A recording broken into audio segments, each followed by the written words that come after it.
Shalom Indonesia, salam Nusantara dari Sabang sampai Merauke, dari Miangas sampai Pulau Rote. Selamat pagi bapak-bapak, ibu-ibu, saudara-saudara yang kekasih, dan para pemirsa. Tuhan Yesus memberkati, dan saya senang bertemu dengan Anda. Semoga pagi ini energi Tuhan, kekuatan Tuhan, urapan Allah, penyertaan Tuhan menyertai pagi kita sampai malam hari. Tuhan Yesus memberkati. Dan kita akan melanjutkan kemarin malam tentang tema Tuhan sanggup mengizinkan atau memberikan kesusahan kepada umatnya. Karena apa? Kesusahan itu dapat menjadi berguna bagi kita, karena kesusahan itu dapat membuat, yang pertama kemarin itu rendah hati, yang kedua berhenti dari daya tarik dunia, yang ketiga semangat untuk terus berdoa, yang keempat yang akan kita dari pembacaan itu ialah menikmati pengalaman lebih. Jadi menikmati pengalaman lebih dari kesetiaan Allah. Jadi saya akan terus tetap bacakan dulu ayat yang ke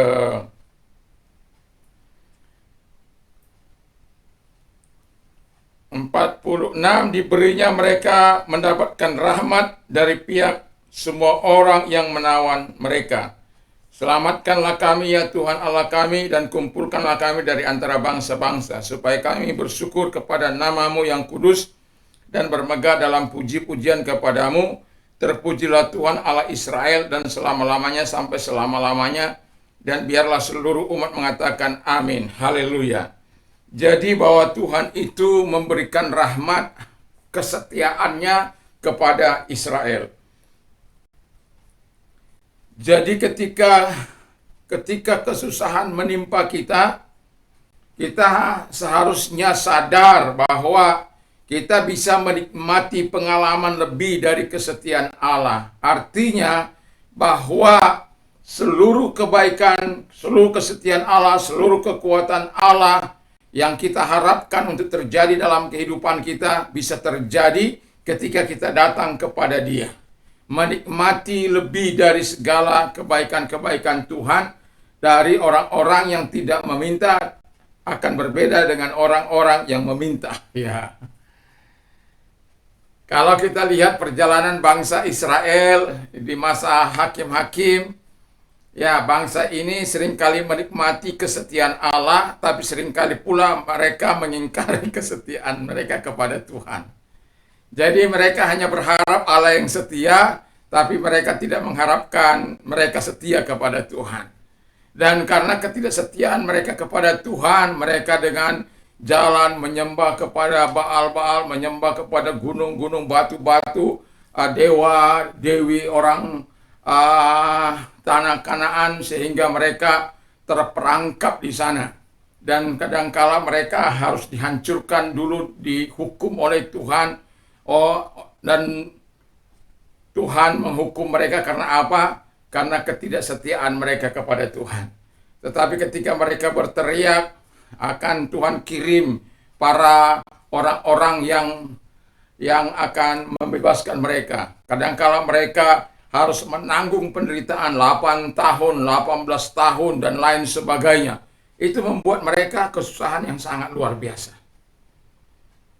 Tapi apabila umatnya datang kepada Dia, Tuhan izinkan mereka menikmati kasih setia dari Tuhan itu lebih.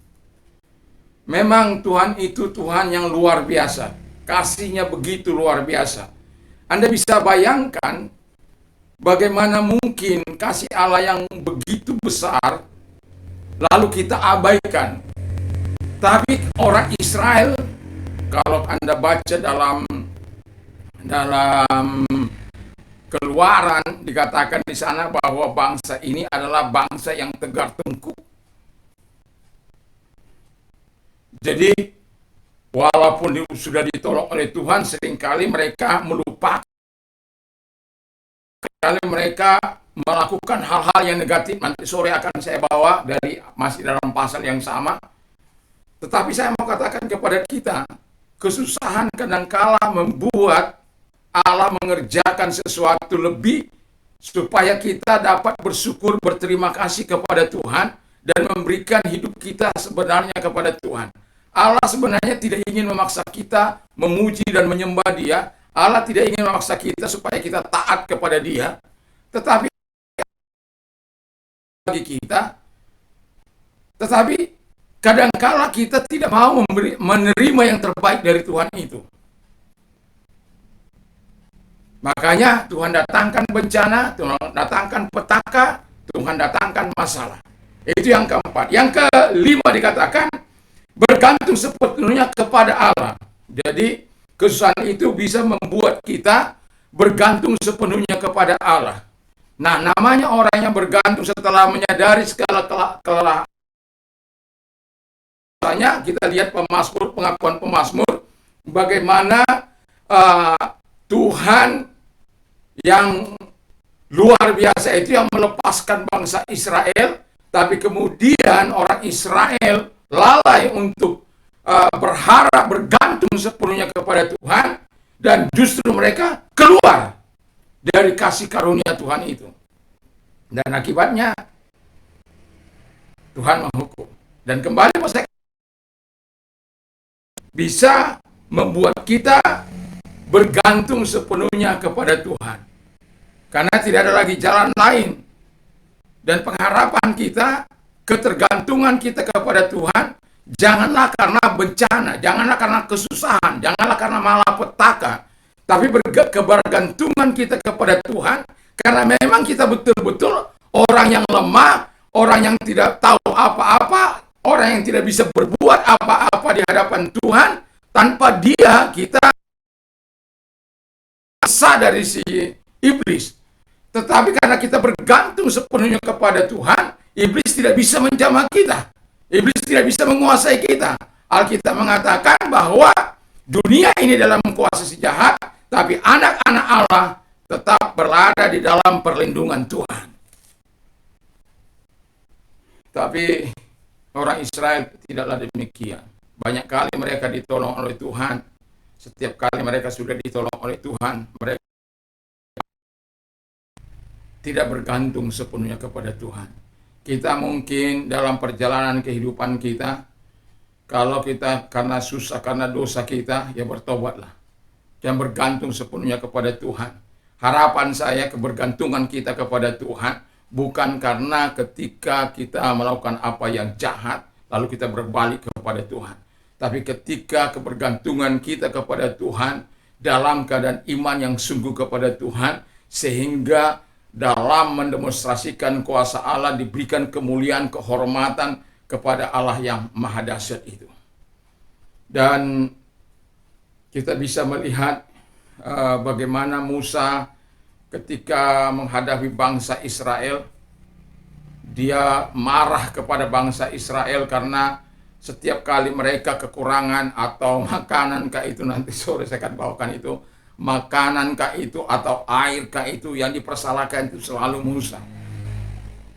Tapi Musa ini adalah orang yang selalu rendah hati, orang yang selalu bergantung sepenuhnya kepada Tuhan. Dan ketika Musa datang kepada Tuhan, maka Tuhan senantiasa menunjukkan kuasanya. Karena memang Musa bergantung sepenuhnya kepada Tuhan. Berbeda dengan orang Israel yang lain. Berbeda dengan, ya memang ada dua orang yang sangat luar biasa yang kita tahu bahwa yaitu Kaleb dan Yosua. Mereka dalam penderian mendukung Musa. Tapi tidak dua-dua orang Israel, tidak. Mereka lebih banyak, kalau saya membaca dalam Bilangan itu bagaimana Tuhan memberikan mereka meminta daging burung puyuh. Sampai Musa itu juga khawatir Tuhan itu tidak bisa memenuhi, menyuplai. Bayangkan Musa katakan 600.000 orang. Tuhan, 600.000 loh ini. Mau dari mana sapi, kerbau, lembu? Itu kata Musa. Ikan-ikan di lautan sana bagaimana? Masakan, Tuhan katakan, masakan tidak ada yang mustahil bagi Tuhan. Dan memang Tuhan kirim burung puyuh yang begitu banyaknya, kamu akan makan daging. Karena apa? Makan daging bukan 1 hari, 2 hari, bukan 10 hari, bukan 20 hari, 1 bulan penuh. Sampai kamu muak, kata firman Allah. Dan pada akhirnya Tuhan mengirim begitu luar biasa. Dan yang tidak bisa saya bayangkan adalah ketika Tuhan mengirim itu, orang mengumpulkan itu sehari perjalanan penuh katanya. Jadi saking banyaknya. Dan Alkitab mengatakan juga bahwa mereka tingginya itu 90 hasta. 2 hasta. 2 hasta itu 90 cm, kira-kira 1 meter. Lalu Alkitab mengatakan juga bahwa mereka mendapatkan seorang itu sedikitnya 10 homer. 1 orang. Bayangkan 10 homer. 1 homer itu kira-kira 36. Satu homer itu 136, 10 epa. 10 epa itu 1 epa itu sama dengan 36. Jadi mereka 1 homer itu sama dengan 360 liter. Jadi kalau 10 liter bisa bayangkan kali 10, 3.600 liter. Kira-kira segitu. Kira-kira berapa? Ya, berapa ton mereka? 3 ton 1 orang. Begitu hebatnya suplai Allah. Jadi kalau orang yang bergantung sepenuhnya kepada Allah, apa yang tidak mungkin dimungkinkan oleh Tuhan. Bergantunglah sepenuhnya kepada Tuhan. Orang Israel tidak akan pernah bisa mendapatkan itu kalau tidak ada Musa yang selalu bergantung kepada Tuhan. Tapi memang Musa harus banyak melatih dirinya untuk terus melihat kebaikan dan kemurahan Tuhan. Ya, puji nama Tuhan. Nah, karena itu bagian sore saya tidak akan panjang lebar di situ atau berapa waktu ke depannya. Jadi itu membuat kita bergantung sepenuhnya kepada Tuhan. Kesusahan itu orang bisa melarikan diri, tetapi bisa juga orang membuat dia bergantung sepenuhnya kepada Tuhan. Kalau orang yang bergantung sepenuhnya kepada Tuhan, maka dia akan menikmati kebaikan-kebaikan Tuhan. Tetapi orang yang melarikan diri dari ketergantungan kepada Tuhan, mereka akan menderita sendiri. Saya sudah pernah bawakan bahwa ketika mereka terlepas dari Tuhan, kesusahan yang mereka alami, penderitaan yang mereka alami, tanggung sendiri. Tapi bila kesusahan itu datang karena hukuman Tuhan atau karena ujian Tuhan, Anda datang kepada Tuhan, Tuhan mampu berbalik kepadamu dan Tuhan mau menyatakan kebaikannya kepadamu. Ya, itu. Jadi yang keenam dikatakan, kesusahan itu dapat membesarkan hati kita untuk menyerahkan diri kita kepada Allah. Jadi kita melihat situasi dan kondisi Israel pada waktu itu. Setiap kali mereka tidak punya air, mereka bersungut-sungut. Setiap kali mereka tidak mengalami kenikmatan, mereka marah kepada Musa. Tapi Musa selalu membesarkan hati mereka untuk menyerahkan diri mereka kepada Allah. Karena Tuhan yang menyuruh dia membawa orang Israel ke tanah Kanaan yang penuh susu dan madu. Yang penuh berkat Allah, yang penuh kemuliaan Allah, yang penuh kebaikan Allah. Dan saya mengatakan bahwa orang Kanaan itu dibuang oleh Tuhan. Orang Het, orang Yebusi, orang Amori, orang Yebus dan lain sebagainya itu diusir oleh Tuhan dari tanah mereka karena mereka melakukan apa yang jahat di mata Tuhan. Israel pun begitu. Di sini kita bisa melihat bagaimana Allah membuang mereka ke tanah Kasdim, dan di sana pula mereka mengalami banyak kesusahan. Dan itu sebabnya mau saya katakan kepada kita bahwa ketika kita bersama dengan Tuhan, dengan kesungguhan hati, kita menyerahkan hidup bukan karena mengalami kesusahan, tapi memang ya saya mau katakan ya tanpa kesusahan pun kita seharusnya menyerahkan diri kita kepada Tuhan. Itu yang benar, itu yang baik. Tapi kalaupun seperti orang Israel ini kita hidup mungkin ya, tapi Tuhan masih punya solusi bagi Anda. Biarkan Anda datang kepada Tuhan. Yang terakhir,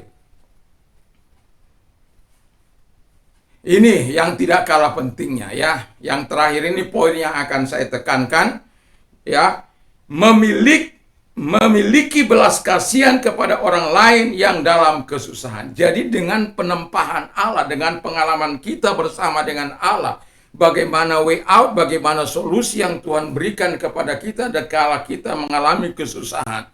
Dan harapan Tuhan supaya setiap kita yang telah mengalami kesusahan, mengalami penderitaan itu, memiliki jauh roh belas kasihan kepada orang-orang yang tidak mengenal Allah sana, tapi mereka mengalami kesusahan, mengalami masalah dalam kehidupan mereka.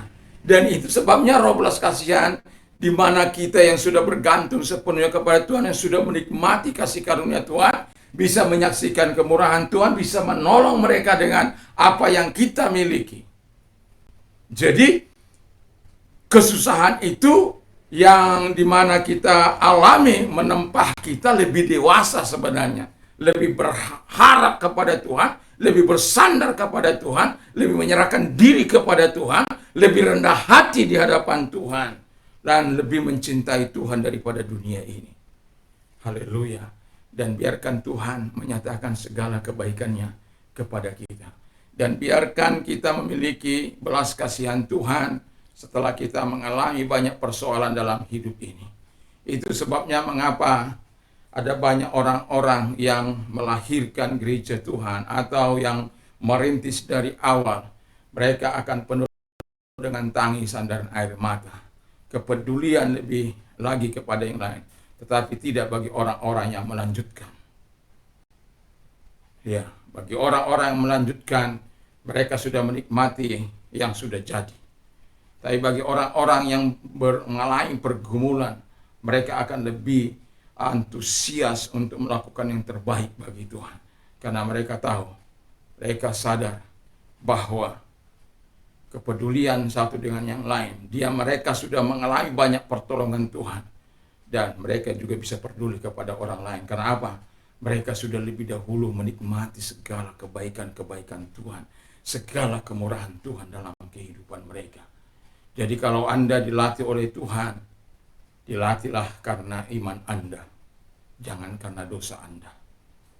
Kalau Anda mau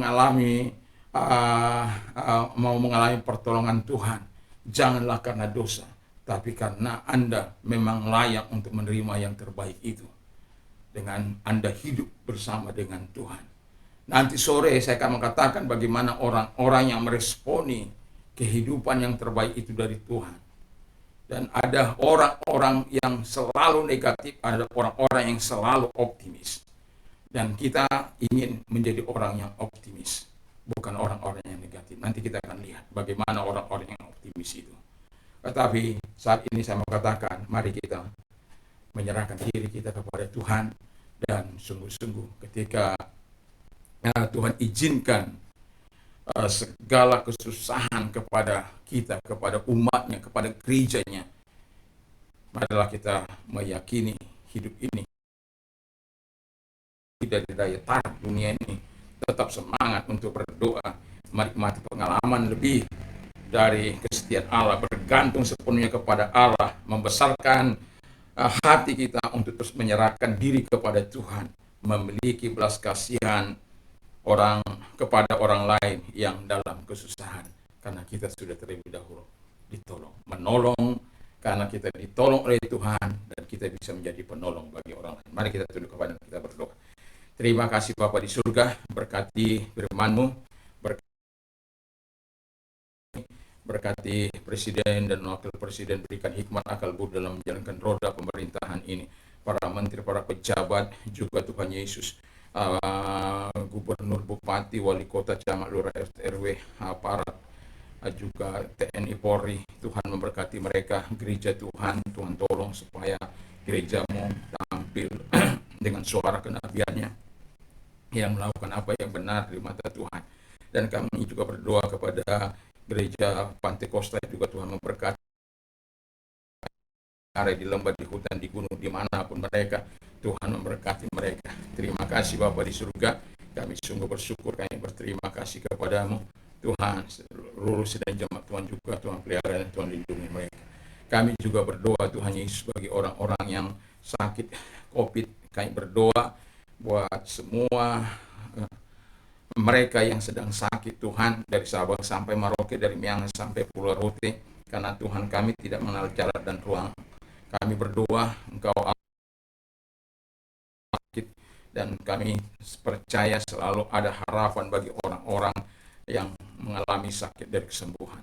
Dan itulah sebabnya tarik roh sakit penyakit itu Tuhan,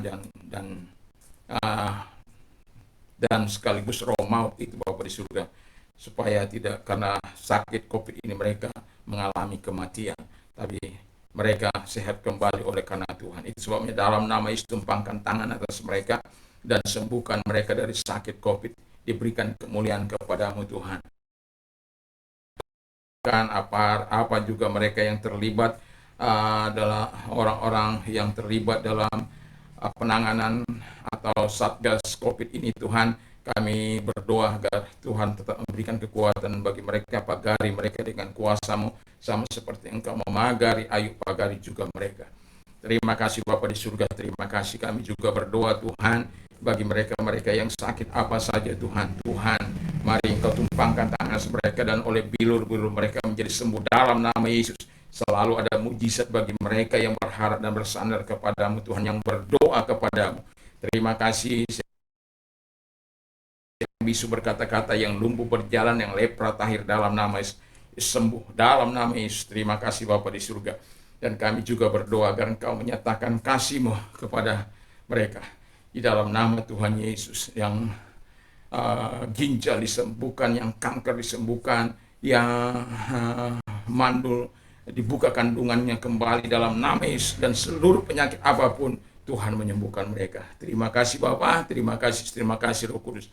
Kami juga berdoa bagi mereka yang mengalami dampak COVID ini dan mengalami kesusahan dalam ekonomi, usaha, pekerjaan. Kami berdoa bagi mereka, dan kalau Engkau orangnya, angkat kedua belah tangan-Mu, mari serahkan, angkat tangan-Mu, tanda penyerahan diri kepada Tuhan, supaya Tuhan turun tangan kepada-Mu.